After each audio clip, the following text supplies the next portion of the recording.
नमस्कार, झारखंड समाचार में आप सबों का स्वागत है। आइए जानते हैं झारखंड की छोटी बड़ी मुख्य खबरों को। झारखंड में अग्निवीरों की निकली है बहाली। झारखंड के युवाओं के लिए अग्निवीर के रूप में भारतीय सेना में भर्ती के लिए ऑनलाइन रजिस्ट्रेशन 16 फरवरी 2023 से शुरू हो गया है, जिसमें झारखंड के सभी 24 जिलों के निवासियों से आवेदन आमंत्रित किए जा रहे हैं। आप सबको बता दूं कि झारखंड राज्य के सभी 24 जिलों के पात्र पुरुष अभ्यर्थियों के लिए ऑनलाइन कॉमन एंट्रेंस एग्जामिनेशन में शामिल होने के लिए ऑनलाइन रजिस्ट्रेशन प्रक्रिया 16 फरवरी 2023 से ही शुरू हो गया है, जो 15 मार्च 2023 तक चलेगी। अग्निवीर जनरल ड्यूटी के लिए अग्निवीर क्लर्क या store keeper, Agniveer technical, Agniveer tradesman, Agniveer महिला सेना पुलिस, सोल्जर नर्सिंग असिस्टेंट और सोल्जर नर्सिंग असिस्टेंट श्रेणी के लिए अविवाहित पुरुष उम्मीदवारों के लिए ऑनलाइन पंजीकरण खुला है। आप सबको बता दूं कि 1 अक्टूबर 2023 को 17 वर्ष 6 महीने से लेकर 21 वर्ष की आयु के उम्मीदवार पात्र हैं। रामगढ़ विधानसभा उपचुनाव को लेकर थमा चुनाव प्रचार का शोर, निषेधाज्ञा जारी, 27 फरवरी को होगी वोटिंग। रामगढ़ विधानसभा उपचुनाव को लेकर शनिवार की शाम 5 बजे चुनाव प्रचार थम गया। इससे पूर्व उम्मीदवारों द्वारा मोटरसाइकिल रैली निकाली गई और जनसंपर्क अभियान भी चलाया गया। मतदान 27 फरवरी को सुबह 7 बजे से शाम 5 बजे तक होगा। 2 मार्च को काउंटिंग की जाएगी। उपचुनाव को लेकर 25 फरवरी की शाम 5 बजे से 27 फरवरी की शाम 5 बजे तक धारा 144 के तहत पूरे रामगढ़ जिले में निषेधाज्ञा जारी की गई है। फिर खुलेंगे राज्य में बंद हुए स्कूल। शिक्षा परियोजना ने जिलों के उपायुक्तों को भेजी चिट्ठी, 1 महीने में समीक्षा कर मांगी है रिपोर्ट। एकेडमिक ईयर 2016-17 और उसके बाद राज्य में बंद या मर्ज हुए सरकारी स्कूल फिर से खोले जाएंगे। इसकी कवायद भी शुरू हो चुकी है। राज्य में इस दौरान विभिन्न जिलों में 4000 से अधिक स्कूल बंद हुए या मर्ज किए गए हैं। ऐसे विद्यालयों की स्थिति और खोले की परिस्थिति से संबंधित और विस्तृत रिपोर्ट मांगी गई है। झारखंड शिक्षा परियोजना परिषद की ओर से सभी जिलों के उपायुक्तों को पत्र लिखा गया है। इस पत्र में कहा गया है कि स्कूलों की स्थिति से संबंधित रिपोर्ट 1 महीने में प्राथमिक शिक्षा निदेशक को भेजें। झारखंड में लगातार बढ़ रहा है तापमान, जानिए अगले 5 दिनों तक कैसा रहेगा मौसम। झारखंड में हवा के रुख में परिवर्तन से मौसम में आंशिक बदलाव आया है। इससे दिन में बढ़ते तापमान से मामूली राहत मिली है। राज्य के विभिन्न हिस्सों के तापमान में 1 से 2 डिग्री तक की गिरावट दर्ज की गई है। राजधानी में अधिकतम तापमान 30.7 डिग्री और न्यूनतम तापमान 14.6 डिग्री सेल्सियस रहा। वहीं पिछले 24 घंटों के दौरान अधिकतम में 1 डिग्री और न्यूनतम करीब 2 डिग्री नीचे आ गया। राज्य के जमशेदपुर और मेदिनीनगर समेत अन्य शहरों के तापमान में भी कमी आई है। जमशेदपुर का अधिकतम तापमान 34.0 डिग्री और मेदिनीनगर का 34.2 डिग्री सेल्सियस दर्ज किया गया, लेकिन अगले 24 घंटों में तापमान बढ़ने के आसार जताए गए हैं। मौसम विभाग के अनुसार राज्य में अगले 24 घंटों के दौरान के रुख में बदलाव होगा। इससे पश्चिम की गर्म और शुष्क हवा राज्य के विभिन्न हिस्सों में तापमान बढ़ाएगी। मौसम वैज्ञानिक के अनुसार बांग्लादेश और आसपास के क्षेत्रों पर एक साइक्लोनिक सर्कुलेशन बना हुआ है। इस कारण आंशिक रूप से नम हवाएं झारखंड में आ रही है, जिस वजह से यहाँ का मौसम प्रभावित हुआ है और राज्य के विभिन्न हिस्सों के तापमान में आंशिक गिरावट दर्ज की गई है।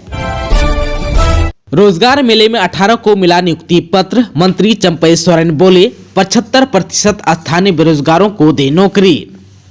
सरायकेला स्थित जिला नियोजनालय सह मॉडल करियर सेंटर में शनिवार को रोजगार मेले का आयोजन किया गया। कार्यक्रम का उद्घाटन आदिवासी कल्याण सह परिवहन मंत्री चंपई सोरेन, खरसवां विधायक दशरथ गोगराई, जिप अध्यक्ष सोनाराम बोदरा, उपायुक्त अरवार राजकमल ने किया। मंत्री चंपई सोरेन ने कहा कि स्थानीय आदिवासी मूलवासियों को रोजगार से जोड़ने को लेकर वे कृत संकल्पित हैं। यह जो है सरकार की प्राथमिकताओं में भी शामिल है। उन्होंने कहा कि आज भी ग्रामीण क्षेत्रों में विकास की आवश्यकता है।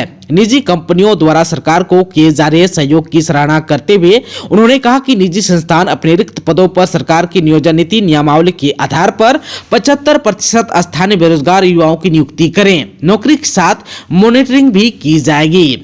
वहीं रोजगार मेला में पहुंचे खरसवां के विधायक दशरथ गोगराई ने कहा कि राज्य की हेमंत सोरेन सरकार ने अपने 3 साल के कार्यकाल में विकास की जो लकीर खींची वह मील का पत्थर साबित हो रहा है। राज्य सरकार जन भावनाओं के अनुरूप निर्णय ले रही है। इसका लाभ झारखंड के लोगों को मिल रहा है। स्थानीय बेरोजगार युवाओं को स्थानीय निजी क्षेत्र में प्राथमिकता के आधार पर नियुक्ति दिलाना रोजगार मेला का मुख्य उद्देश्य है। सभी स्थानीय निजी संस्थान रिक्त पदों पर नियुक्ति में स्थानीय बेरोजगार युवाओं को प्राथमिकता दे। वहीं उपायुक्त अरवार राजकमल कमल ने कहा कि सभी स्थानीय निजी संस्थान रिक्त पदों पर नियुक्ति में स्थानीय बेरोजगार युवाओं को प्राथमिकता दे। आने वाले दिनों में सभी निजी संस्थान से रिपोर्ट भी मांगी जाएगी कि इस संस्थान में नियमावली का अनुपालन कर रिक्त पदों पर नियुक्ति की गई है। झारखंड में 3 लोगों को फांसी, नाबालिग की दुष्कर्म के बाद बेरहमी से हत्या केस में अदालत ने सुनाया फैसला। झारखंड के देवघर की अदालत ने शनिवार को फांसी की सजा सुनाई। नाबालिग के दुष्कर्म के बाद बेरहमी से हत्या मामले में कोर्ट में सुनवाई हुई। इसके बाद अदालत ने तीनों आरोपियों को दोषी करार दिया और फांसी की सजा सुनाई। आप सबको बता दूं कि ये मामला 2020 का है। एडीजे 3 सह पोक्सो स्पेशल कोर्ट की जज गरिमा मिश्रा ने 3 दोषियों को फांसी की सजा सुनाई। जिन्हें फांसी की सजा सुनाई गई उनमें विष्णु यादव, रितलाल यादव और भावेद यादव शामिल है। ये तीनों देवघर जिले के ही हैं। गिरिडीह पुलिस ने अवैध कोयला कारोबार के खिलाफ की बड़ी कार्रवाई, 24 बाइक के साथ 3 गिरफ्तार। गिरिडीह पुलिस ने अवैध कोयला कारोबार के खिलाफ 25 फरवरी की सुबह बड़ी कार्रवाई की गई। एसडीपीओ अनिल कुमार सिंह के नेतृत्व में अहले सुबह की गई छापेमारी के दौरान मुफसिल थाना इलाके के ओपन कास्ट से कोयला लदी 16 बाइक और 1 स्कूटी, बेंगाबाद से 4 और पंचबा से अवैध कोयला लदी 3 बाइक जब्त की गई। इस दौरान 3 लोगों को गिरफ्तार भी किया गया। गिरफ्तार लोगों को पंचबा थाना पुलिस के हवाले कर दिया गया है। इधर पुलिस के इस कार्रवाई के बाद कोयला माफियों के बीच हड़कंप मच गया है। आप सबको बता दें कि सीसीएल कोलियरी इलाके से लगातार रात के अंधेरे में कोयला माफियों के द्वारा बड़े पैमाने पर कोयला की चोरी कर तस्करी की जा रही है। इसी सूचना के बाद एसडीपीओ अनिल कुमार सिंह के नेतृत्व में विशेष छापामारी अभियान चलाया गया और यह कार्रवाई की गई। इस बाबत एसडीपीओ श्री सिंह ने बताया कि अवैध कोयला कारोबार के खिलाफ पुलिस की कार्रवाई लगातार जारी रहेगी। रांची विश्वविद्यालय ने जारी किया एकेडमिक कैलेंडर, 15 मार्च के बाद होगा दीक्षांत समारोह। रांची विश्वविद्यालय प्रशासन ने एकेडमिक कैलेंडर 2023 जारी कर दिया है। इसकी जानकारी राजभवन उच्च शिक्षा विभाग को भी उपलब्ध करा दी गई है। इधर जो है विश्वविद्यालय द्वारा इस वर्ष दीक्षांत समारोह 15 मार्च के बाद कराए जाने की संभावना है। जारी कैलेंडर के मुताबिक स्नातक, रेगुलर और वोकेशनल सेमेस्टर 5, सेमेस्टर 3 तथा सेमेस्टर 1 की परीक्षा मार्च के पहले हफ्ते में लेने का निर्णय लिया गया है। इसी प्रकार सेमेस्टर 6, सेमेस्टर 4 तथा सेमेस्टर 2 की परीक्षा जून के प्रथम सप्ताह में होगी। स्नातकोत्तर सेमेस्टर 4, सेमेस्टर 2 की परीक्षा मई के पहले हफ्ता में ली जाएगी, जबकि स्नातकोत्तर सेमेस्टर 1 की परीक्षा मार्च के अंतिम सप्ताह में ली जाएगी। नक्सली संगठन के प्रशांत बोस समेत 9 नक्सलियों पर चलेगा देशद्रोह का केस, राज्य सरकार ने दी अनुमति। भाकपा माओवादी नक्सली संगठन के पोलित ब्यूरो मेंबर के पद पर रहे प्रशांत बोस सहित 9 नक्सलियों पर एक मामले में देशद्रोह का मुकदमा चलेगा। पुलिस की जांच रिपोर्ट और अनुशंसा के आधार पर सरकार ने मुकदमा चलाने की अनुमति भी दे दी है। अन्य नक्सलियों में सरायकेला खरसवां के दारोदा निवासी महाराज प्रमाणिक उर्फ राज, गिरिडीह जिला के पिरटान निवासी सेंट्रल कमेटी के नक्सली पतिराम मांझी उर्फ अनल उर्फ रमेश, तमाड़ थाना क्षेत्र के तमराना निवासी अमित मुंडा उर्फ चुक्का मुंडा, खूंटी जिला के रनिया थाना क्षेत्र निवासी जीवन कंडोलना, अड़की थाना क्षेत्र के हरदलामा निवासी प्रभात मुंडा उर्फ मुखिया, बिमल लोहरा उर्फ नीलेश लोहरा, कुचाई थाना क्षेत्र के जम्बीरा निवासी नलसन कंडीरा और सुलेमान कंडीरा शामिल है। जानकारी के अनुसार उक्त नक्सलियों के खिलाफ देश विरोधी गतिविधियों में शामिल होने के आरोप में 16 दिसंबर 2018 को टोकलो थाना में केस दर्ज हुआ था। पुलिस को इस बात की सूचना मिली थी कि संबंधित नक्सली देश विरोधी गतिविधियों को अंजाम देने के लिए थाना क्षेत्र के एक नक्सल प्रभावित इलाके में जुटे हैं। केस दर्ज के बाद जब पुलिस ने अनुसंधान शुरू किया तब पुलिस ने आरोप को सही पाया। पिकअप ने बाइक सवार युवक को 4 किलोमीटर घसीटा, हाथ और चेहरा सड़क पर घिसा, तड़पते हुए तोड़ा दम। गोड्डा जिला में एक अज्ञात पिकअप ने शनिवार सुबह बाइक सवार 2 युवकों को टक्कर मार दी। हादसे में मिर्च कारोबारी की मौके पर ही मौत हो गई, वहीं एक अन्य युवक घायल हो गया। घटना महागमा थाना क्षेत्र नूनाजोर चौक के आगे की है। यह ठाकुर गंगटी थाना क्षेत्र के कजरेल निवासी मनोज पोद्दार के 26 वर्षीय पुत्र आनंद पोद्दार उर्फ छोटू की बाइक अज्ञात पिकअप वैन की चपेट में आ गई। इससे मिर्च कारोबारी आनंद उर्फ छोटू की घटनास्थल पर ही मौत हो गई। घटना के संबंध में मृत आनंद पोद्दार के पिता मनोज पोद्दार ने बताया कि शुक्रवार की अल सुबह मिर्च खरीदने के लिए आनंद गोड्डा हटिया मंडी जा रहा था। उसी दरमियान विपरीत दिशा से आ रहे पिकअप वैन ने जोरदार टक्कर मार दी। प्रत्यक्षदर्शियों ने बताया टक्कर मारने के बाद वैन में ही बाइक फंस गई और करीब 4 किलोमीटर तक बाइक को घसीटते हुए ना जोर से लहटी बजरंगबली मंदिर तक ले गई। इस युवक ने तड़पते हुए सड़क पर ही दम तोड़ दिया। इधर आनंद का एक हाथ और चेहरे का हिस्सा सड़क पर घिसकर चिथड़े उड़ गए। मृतक की पहचान भी मुश्किल हो गई। घटना की जानकारी मिलते ही थाना प्रभारी मुकेश सिंह दलबल के साथ घटनास्थल पर पहुंचकर आनंद पोद्दार के शव और गंभीर रूप से घायल चंदन यादव को महागामा रेफर अस्पताल लेकर आए, जहां डॉक्टर प्रशांत कुमार ने आनंद पोद्दार को मृत घोषित कर दिया। घायल चंदन यादव का प्राथमिक उपचार किया जा रहा है। ईडी ने राज्य सरकार को लिखा है पत्र, इंजीनियर वीरेंद्र राम की संपत्ति और टेंडर निपटारा का मांगा है ब्यौरा। ईडी ने राज्य सरकार से ग्रामीण विकास विभाग के मुख्य अभियंता वीरेंद्र राम की संपत्ति, निपटाए गए टेंडर और सरकारी बंगला आवंटन और सर्विस से संबंधित ब्यौरा मांगा है। इसके लिए संबंधित विभाग के सचिवों को पत्र लिखा गया है। ईडी ने सरकार को पत्र भेजकर यह जानना चाहा है कि वीरेंद्र राम ने अपने कार्यकाल के दौरान संपत्ति का ब्यौरा दिया है या नहीं। अगर उसने राज्य सरकार को अपनी संपत्ति का ब्यौरा दिया हो तो उसे जांच के लिए ईडी को उपलब्ध कराया जाए। आरईओ और जल संसाधन विभाग को पत्र लिखकर कार्यपालक अभियंता और मुख्य अभियंता की हैसियत से उसके द्वारा निपटाए गए टेंडरों और भुगतान के लिए दिए गए आदेश का विस्तृत ब्यौरा मांगा है, क्योंकि वह 2018 तक ग्रामीण विकास विभाग के अलावा चांडिल प्रमंडल के भी प्रभार रहा है।